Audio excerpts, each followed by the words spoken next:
Bismillahirrahmanirrahim. Assalamualaikum. Saya mau baca mimpi Said Muhammad Qasim bin Abdul Karim pada tanggal 4 Mei 2018. Saya persingkat mimpinya di paragraf berikutnya. Banyak orang menyuarakan perasaan mereka terhadap Nawaz Sharif dan karena tekanan mental, kesehatannya mulai merosot. Aku telah mengamati semua keadaan ini dan kemudian aku melihat Nawaz Sharif menuju ke kamarnya. Anak perempuannya Marwam Nawaz sibuk menyebarkan pesan di internet. Beberapa orang yang punya kuasa mengambil keuntungan dari situasi ini. Kemudian aku melihat beberapa berandal datang ke rumah Nawaz Sharif. Aku berkata kepada diriku, pasti ada sesuatu yang salah dan aku mula berlari ke rumah Nawaz Sharif.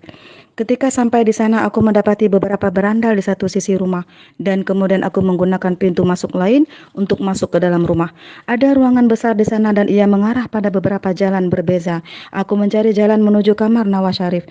Kemudian aku melihat beberapa tentara pasukan khusus datang dari satu sisi dan rasanya tentara itu juga coba membantu dan melindungi Nawaz Sharif. Ketika melihat semua ini, aku berkata kepada diriku, jika sesuatu terjadi pada Nawaz Sharif, keadaan akan menjadi lepas kendali dan itulah sebabnya tentara berada di sini dan untuk melindunginya. Tentara pasukan khusus juga menuju ke kamar Nawaz Sharif, kemudian tiba-tiba muncul berita bahwa Nawaz Sharif telah meninggal. Dan setelah mendengar ini, aku berkata kepada diriku bahwa mungkin tentara itu terlambat tiba di tempat kejadian. Setelah berjalan berkeliling, aku tiba di sebuah kamar besar di mana Maryam Nawaz berada dan dia menangis dan berkata, seseorang telah membunuh ayahku. Setelah melihat ini, aku menyatakan turut berbela sungkawa atas kejadian itu karena itu benar-benar buruk. Kemudian aku pergi dari sana, aku melihat beberapa berandal tetapi aku berhasil melepaskan diri dari mereka.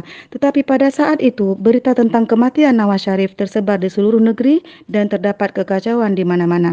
Musuh-musuh Pakistan coba mengambil keuntungan dalam situasi ini dan menyebarkan kerusuhan dan anarki di mana-mana. Begitu banyak sehingga keadaan menjadi luar kendali dan bahkan tentara tidak dapat mengendalikannya. Pemandangan di dalam mimpi itu sangat menakutkan dan mengganggu.